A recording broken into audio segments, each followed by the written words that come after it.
एक आदमी का गलत डिसीजन और 3000 माइल्स डोर एक नई कंट्री का जन्म। सोचो, अगर अलेक्जेंडर फोर्डाइस उस दिन फ्रांस नहीं भागता तो शायद आज United States of America exist ही नहीं करता। लंदन की गलियों में मच्छी एक भगदड़ ने कैसे जॉर्ज वॉशिंगटन की किस्मत बदल दी। ये कहानी है उस क्रेडिट क्राइसिस की जिसने दिखा दिया कि बैलेंस शीट्स तलवारों से ज्यादा खतरनाक होती हैं। अलेक्जेंडर फोर्डाइस फ्रांस भाग गया। बस एक आदमी के भागने से ब्रिटेन का पूरा फाइनेंशियल सिस्टम हिल जाता है। और जो पैनिक लंदन से शुरू होता है वो स्कॉटलैंड, एम्स्टर्डम और फिर अमेरिका तक पहुंच जाता है।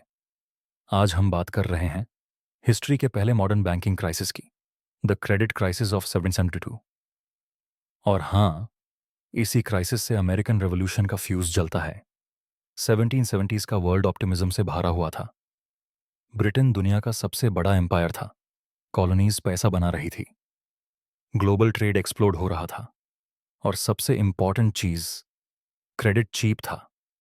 बैंक सिर्फ पैसा लेंड नहीं कर रहे थे, वो फ्यूचर बेच रहे थे। Manufacturing, mining, shipping, colonial trade, सब कुछ उधार पे चल रहा था। और सबसे hot investment, east India company का स्टॉक। लोग लेवरेज पे लेवरेज ले रहे थे, पेपर बिल्स को बार बार घुमाया जा रहा था। सबको लग रहा था दिस सिस्टम इज अनस्टॉपेबल। पर हिस्ट्री में जब सब कुछ टू गुड लगता है, वहीं से प्रॉब्लम शुरू होती है। इस शाइनी सरफेस के नीचे 3 साइलेंट बॉम्ब्स लगे हुए थे। स्कॉटलैंड के बैंक्स, जैसे एयर बैंक, एक डेंजरस गेम खेल रहे थे। Drawing and redrawing bills of exchange. सोचो, असली पैसा है ही नहीं, पर लोग एक दूसरे को पेपर प्रॉमिसेस दे रहे हैं। जैसे फाइनेंशियल म्यूजिकल चेयर्स। म्यूजिक चल रही है, सब लोग घूम रहे हैं, पर जब म्यूजिक बैंड होगी, किसी के पास चेयर नहीं होगी। लंदन के मर्चेंट्स ने अमेरिकन प्लांटर्स को ऐसे उधार दिया जैसे कभी वापस मांगना ही नहीं पड़ेगा। टोबैको और कॉटन के प्राइसेस गिर रहे थे, वेयर हाउसेस भर गए थे, पर डेट बढ़ता जा रहा था। प्रॉब्लम ये थी, क्रेडिट देने वाले भी ट्रैक नहीं कर पा रहे थे कि किस पे कितना उधार है। ईस्ट इंडिया कंपनी सिर्फ कंपनी नहीं, एक स्टेट बैक्ड मोनोपोली थी। लोग मार्जिन पे ईआईसी का स्टॉक शॉर्ट और लॉन्ग कर रहे थे। और इस पूरे कसीनो का सबसे बड़ा प्लेयर था अलेक्जेंडर फोर्डाइस। ये पूरा सिस्टम एक फाइनेंशियल हाउस ऑफ कार्ड्स था, बस हवा चलनी बाकी थी। 8 जून 1772 फोर्डाइस का बेट गलत पड़ गया। ईस्ट इंडिया कंपनी का स्टॉक गिरा। लॉस 300,000 पाउंड, आज के हिसाब से 45 मिलियन पाउंड। हिस्ट्री में कुछ नाम ऐसे होते हैं जो पहले हीरो लगते हैं पर बाद में वार्निंग बन जाते हैं। तो आखिर अलेक्जेंडर फोर्डाइस था कौन? 7 अबरडीन। अलेक्जेंडर फोर्डाइस एक नॉर्मल लड़का, होजियरी ट्रेड से लंदन आता है बैंकर का क्लर्क बनने। कुछ सालों में बैंक पार्टनर बन जाता है, मार्केट का सुपरस्टार। 1763 पीस ऑफ पेरिस की अर्ली न्यूज। बेट लगई, जैकपॉट।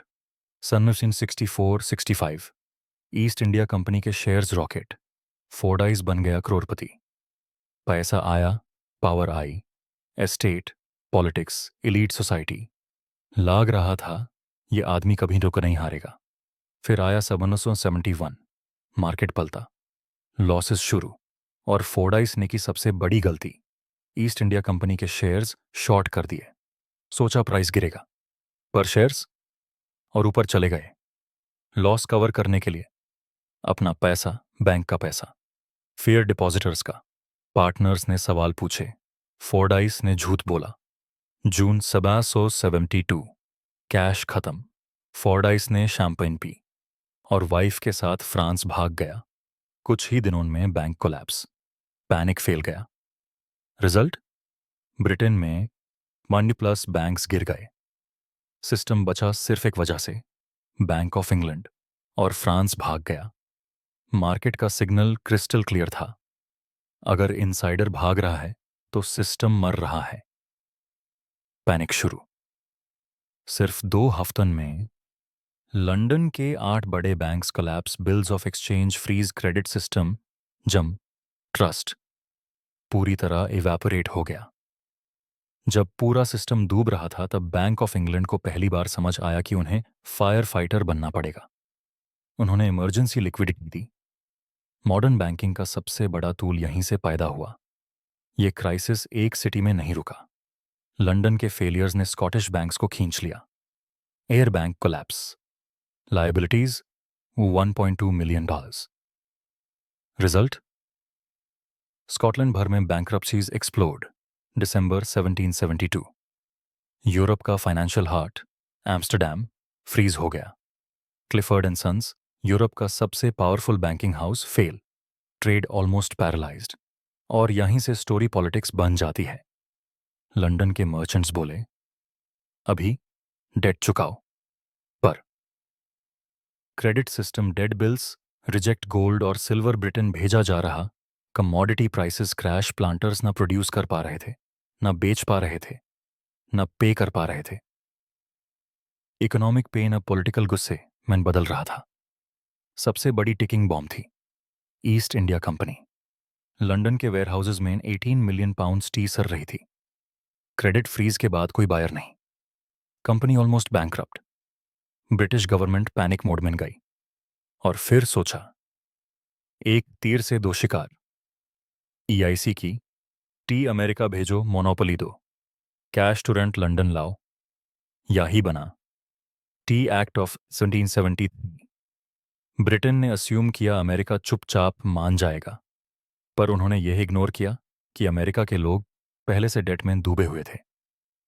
फोर्स्ड ट्रेड ने आग में पेट्रोल डाल दिया। यह सिर्फ टैक्सेस की कहानी नहीं थी। जॉर्ज वॉशिंगटन, थॉमस जेफरसन, ये सिर्फ फ्रीडम के फिलोसोफर्स नहीं थे। ये लंदन के बैंकर्स के कर्ज में डूबे हुए प्लांटर्स थे। 7/2 के क्राइसिस के बाद जब पे नाउ का प्रेशर आया, उन्हें एक ब्रूटल सच समझ आया। इकोनॉमिक इंडिपेंडेंस के बिना पॉलिटिकल इंडिपेंडेंस इम्पॉसिबल है। दिसंबर 1773, बॉस्टन टी पार्टी। उसके बाद टैक्सेस, प्रोटेस्ट्स, क्रैकडाउन्स और फिर American revolution. Credit crisis of 1772 हमें एक टाइमलेस लेसन देता है। फाइनेंशियल सिस्टम्स नंबर से नहीं, ट्रस्ट से चलते हैं। कभी कभी रेवोल्यूशंस गन से नहीं, बैलेंस शीट से शुरू होते हैं। और इसीलिए 1772 का क्राइसिस सिर्फ एक फाइनेंशियल पैनिक नहीं था, वो मॉडर्न दुनिया का टर्निंग पॉइंट था। अगर आपको हिस्ट्री को ऐसे डेप्थ के साथ समझना पसंद है, लाइक कीजिए, शेयर कीजिए, सब्सक्राइब कीजिए, क्योंकि यहां सिर्फ डेट्स नहीं, पावर का पूरा सिस्टम डिकोड होता है।